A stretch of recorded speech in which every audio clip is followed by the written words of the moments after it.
హృదయపూర్వక నమస్కారాలు. రోజు గవర్నర్ గారి ప్రసంగంలో బడ్జెట్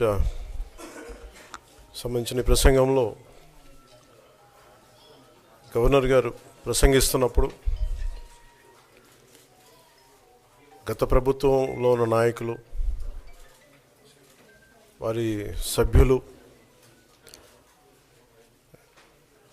చాలా హుందాగా గవర్నర్ గారు ప్రభుత్వం తరపున ఆయన సందేశాన్ని తీసుకెళ్తున్నప్పుడు వారు చేసింది ఏమాత్రం సబబుగా లేదు. గవర్నర్ గారు గత నెల రోజులుగా ఆయన ఆరోగ్య పరిస్థితి బాగా లేకపోయినా కానీ కంటిన్యూస్గా తీవ్ర జ్వరంతో బాధపడుతున్నప్పటికీ కూడా ఆయన ప్రత్యేకించి వచ్చి ఆయన ఈ రోజుని చాలా ఘనంగా, చాలా బలంగా ఈ మెసేజ్ని ఇచ్చినందుకు ముందుగా గవర్నర్ గారికి మా ప్రత్యేక ధన్యవాదాలు. గవర్నర్ గారి ప్రసంగంలో వైసీపీ అగ్రనాయకత్వం కానీ, సీనియర్ నాయకులు కానీ, వారి ఎమ్మెల్సీ సభ్యులు కానీ గవర్నర్ గారి ప్రసంగం పత్రులు చించేయడం కానీ, లేదంటే వారు ప్రత్యేకించి డిమాండ్ మాకు ప్రతిపక్ష హోదా ఇవ్వాలి అనేది చాలా బలంగా మాట్లాడుతూ వచ్చారు. ఇది అడిగితే వచ్చేది కాదు, అది ప్రజలు ఇస్తేనే వస్తుంది.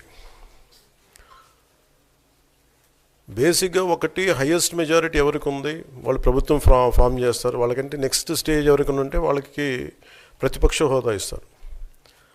అంతేగాని గతంలో మేము ప్రభుత్వాన్ని పరిపాలించాం కాబట్టి మా ప్రతిపక్ష హోదా ఎవరికి ఇవ్వరు. కనీసం జనసేన కంటే కూడా ఒక సీట్ ఎక్కువ వచ్చినా కానీ వాళ్ళకి ప్రతిపక్ష హోదా దక్కేది. ఈ రోజున ప్రభుత్వంలో సెకండ్ లార్జెస్ట్ పార్టీ జనసేన. దాన్ని ప్రజల దృష్టికి తీసుకొద్దాం. వైసీపీ నాయకులు వాళ్ళు చేస్తుంది ఏంటంటే మాకు ప్రతిపక్ష హోదా ఇస్తే తప్ప మేము అసెంబ్లీలో అడుగు పెట్టాం, లేదంటే ప్రసంగాలను అడ్డుకుంటాం అని. ఇది సరైన మెసేజ్ బయటికి వెళ్దాం. ఇది సరైన విధానం కూడా కాదు. ఇది ప్రజలందరికీ తెలియజేయాలనుకున్నాం. ఇది ప్రతిపక్ష హోదా ఏ పరిస్థితిలో వస్తుందంటే మీకు రూలింగ్ పార్టీ కంటే కూడా అత్యధికంగా ఇంకొక సీట్లు వాళ్ళకంటే మీరు వస్తే, దాని తర్వాత స్థానం మీకు వస్తే ఖచ్చితంగా ప్రతిపక్ష హోదా వాళ్ళకే ఉంటుంది.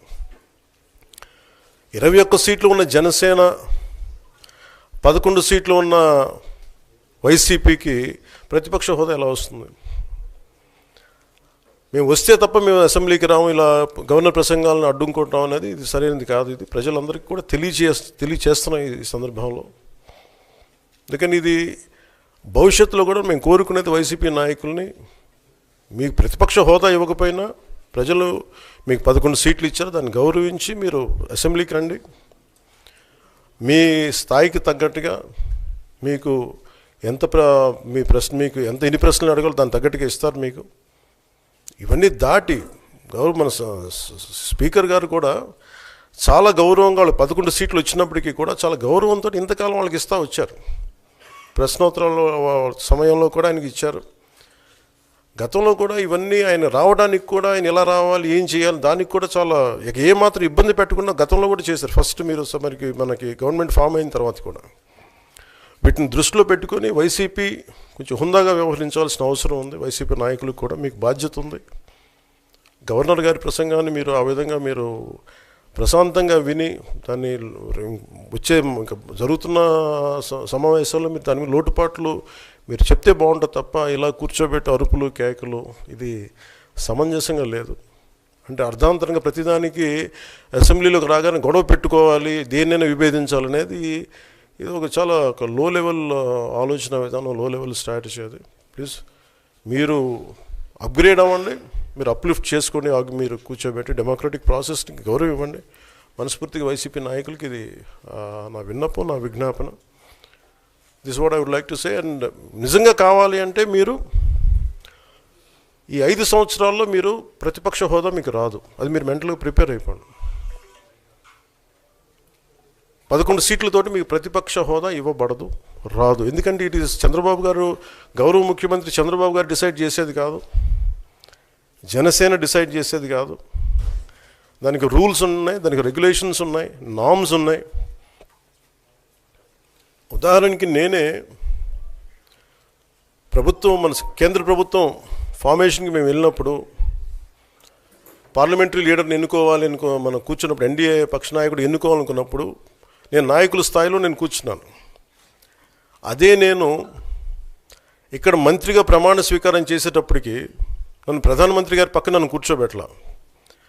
నేను డిప్యూటీ సీఎం అయినప్పటికీ కూడా అది మంత్రి హోదానే కాబట్టి తిరిగి నన్ను మంత్రులందరూ పక్కనే కూర్చోబెట్టారు తప్ప ప్రత్యేకంగా నన్ను అక్కడ కూర్చోబెట్టలేదు. అంటే very specific rules and regulations నడుస్తాయి.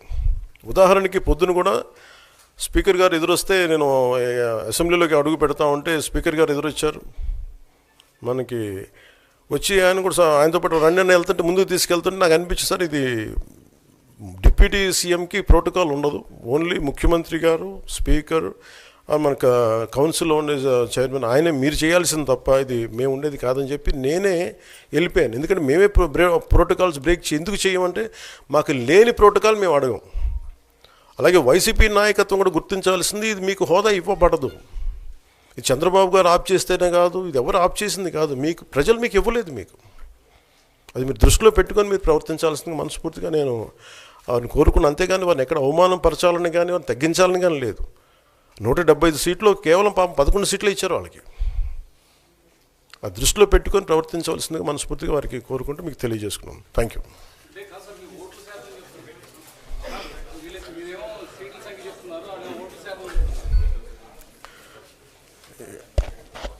ఫస్ట్ అప్పుడు ఏం చేయాలంటే సార్, అప్పుడు జర్మనీకి వెళ్ళిపోవాలండి. ఇప్పుడు జర్మనీలో ఏంటంటేనండి, నేను జర్మనీ రిజల్ట్స్ కూడా ఇది వచ్చినాయి చూస్తా ఉన్నాను. ఎలక్షన్స్లో 25% వచ్చిన హైయెస్ట్ పర్సంటేజ్ ఆఫ్ వచ్చిన ఓటుకి ఇన్ని ఎంపీస్, ఇంత అసెంబ్లీ స్థానాలు ఉంటాయి వాళ్ళకి. 5% మించి తక్కువ వస్తే 5% ఓట్లు మిగతా వాళ్ళు పంచుకుంటారు. మనకు అలాంటి బెనిఫిట్ మనకు లేదు కాబట్టి మన రాజ్యాంగంలో లేదు. వాళ్ళు మంకు పట్టు పడితే they are free to go to Germany. Thank you.